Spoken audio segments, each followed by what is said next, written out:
Hi everybody, this is Mike Fifer again. I've been asked to do a video of the particular tools that I use to do my modeling with. So I'm going to run over a few things on my workbench here and you can see what I use to do what I do. Let's take a look. Okay guys, first of all, the most important tool that every modeler should have obviously is a knife. I keep several on hand for different purposes. I like the bigger ones if I'm cutting larger material, or the regular X-Acto blades, number 5s, a round blade in case I have to actually cut something and roll the blade, and a chisel blade in case I need something really narrow. But that's the most important tool that can be on your workbench. And then inside of my tray here, I have an assortment of screwdrivers. I have a large screwdriver for taking apart any kind of instruments or anything that I may have to work on. I have all kinds of small screwdrivers, Phillips and standard blade screwdrivers. I use those quite frequently, and all the way down to real tiny ones. Probably as far as tools I commonly use, those are the most important, aside from my small drill assortments here. I keep some chucked up in particular types of drills. I have a threading tool here. I have a few razor blades always on hand here, and pretty much in my small tool assortment, that's pretty much it as far as the basics. Now we can move on to probably some of the larger tools. One of the most frequently used tools is probably my soldering iron. I recommend that you get one that has at least the capability of 20 and 40 watts, and if nothing else, maybe adjustable. Roll of Scotch tape to hold anything down. My glass top here that I use for a working surface. This happens to be from a yard sale off of a table that I found on at a yard sale. I prefer working on a piece of glass. An MRC power pack to test run anything that I have here on the bench with just some jumper cables attached to it. I have a new addition. I had one of the old choppers. I now have one of the new choppers. If you're doing any scratch building of buildings, these are pretty handy. As a matter of fact, I think I have an example here. I have a house under construction on the layout that I'm working on right now, and this morning I actually just chopped up this lumber here and I don't know if you can see it, and mounted it on little pieces of wood to put outside the house under construction. So the chopper is good for that sort of thing. The next most important thing that I do is the paint products and so forth, and the glues that you see over here. One of my favorite glues is the Plastruct Bondini. It's a liquid all-purpose glue for styrene. Works really well. Some of the other cements I use are our super glues, of course, with the I always have a lot of tips for these, and I'll get into that in a little bit here when I start going around about some of these peripheral things here. But super glue is always on hand. An accelerator for the super glue is always on hand. I keep some scenic accent glue on hand because if I build a structure with a base and I need to glue some people down, this works real well for gluing people down. I also keep a little bit of Tester's liquid cement on hand, just because it's a little more of a gelish consistency than the Bondini, and it works pretty well. Aside from that, I have several different types of adhesives up there, but these are the ones that I use most commonly. Let's get into some of these other things that are sitting here. Okay guys, I'm just going to kind of go around the workbench here and show you a little bit of some of the tools that I have mounted on the board here and explain what I do with them.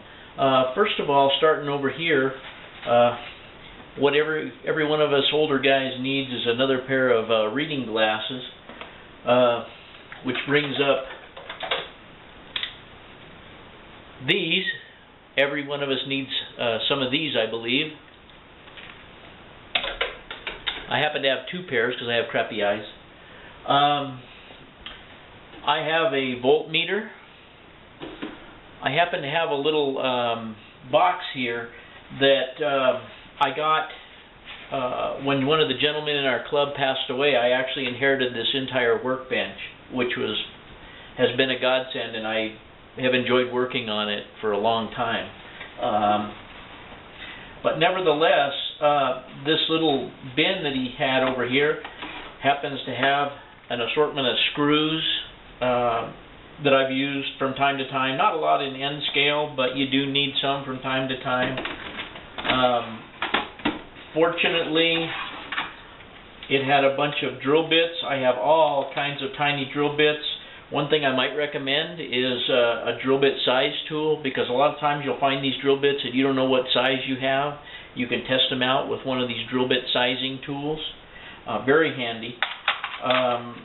I have a couple packages of small drill bits, sets. This one is fairly incomplete, but I do have a couple of complete ones. But I just keep a lot of drill bits on hand for the detail stuff.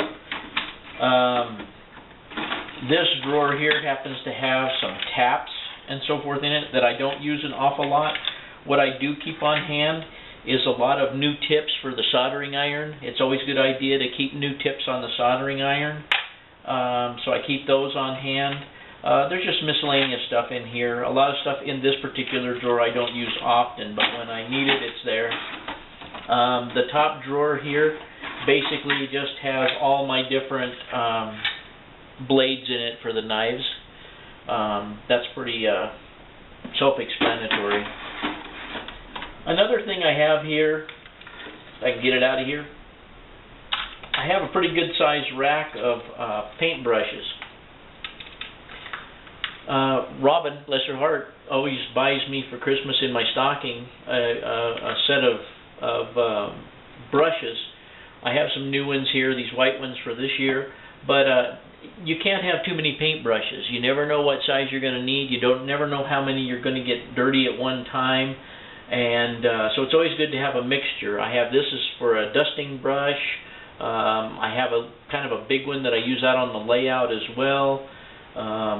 This thin bristle brush, or this short bristle brush right here, I hope you can see it. It's good for applying pastel chalks.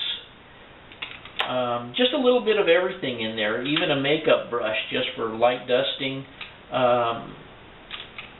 All kinds of just miscellaneous brushes. You can never have too many.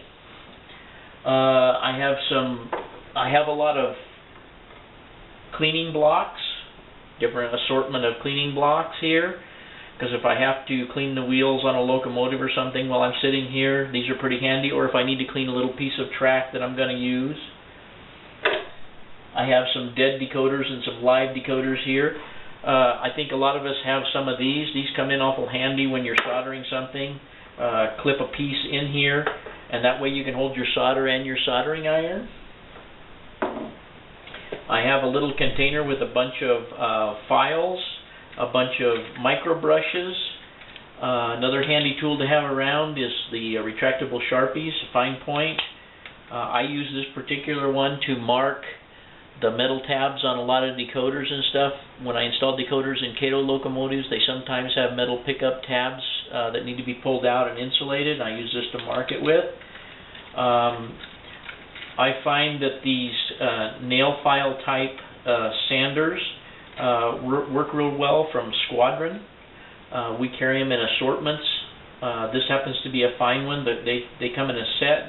Well, they come individually, but we also have them as a set, of course, all the way through super fine. This happens to be a super fine.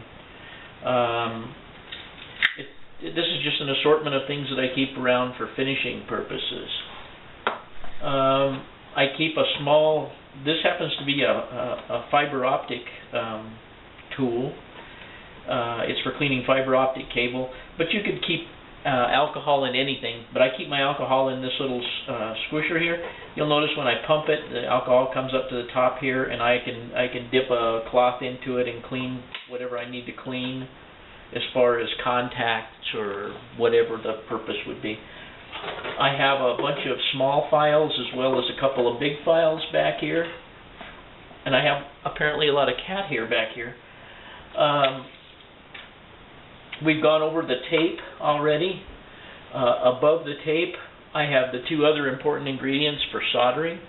One of them is Radio Shack's silver bearing solder, and I use the .015 diameter solder just because it's easy to control.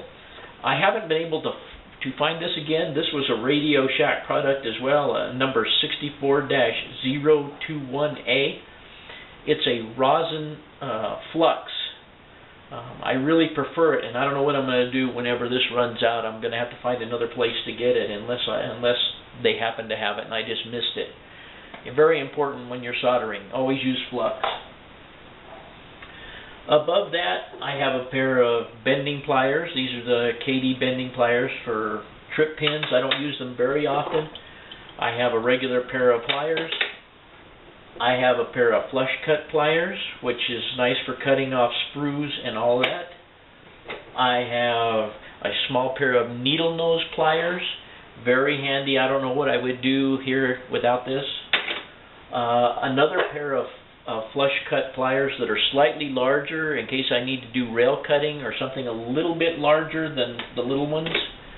And there's two of these, but I'm only going to drag out one. But this is a little wire brush, a real fine wire brush. It comes in real handy when you have to burnish something for soldering purpose, or if you have a metal detail part or something and you have to burnish it to paint it or prime it. These are really, really handy. These were on the Workbench when I received it, and I don't even know who makes them, but I think Micromark has a product like this. Across from that, I have several rulers and scale rulers here that I use all the time. The other thing that's used constantly, and most people, well, not most people, but some end scalers don't even own one, is a coupler height gauge. I leave this one kind of clipped. It's not permanently mounted to this track, but it fits in there real tight. So I just leave it on this little piece of track, and I use it to test all the coupler heights. I recommend that everybody have one of these, and I recommend that everybody have one of these. And if you haven't seen one of these, you need to get one. It's an NMRA gauge, allows you to check wheel gauges, a lot of track flangeways, clearances. It works as a clearance gauge. It performs a lot of functions. It's a very, very handy tool for very, very little money. Going on up, we've already covered the extra eyes. Everything up above here is basically polyscale paints and thinners. And when I come back, I'll start over here on this side and see if I can explain some of this other stuff to you.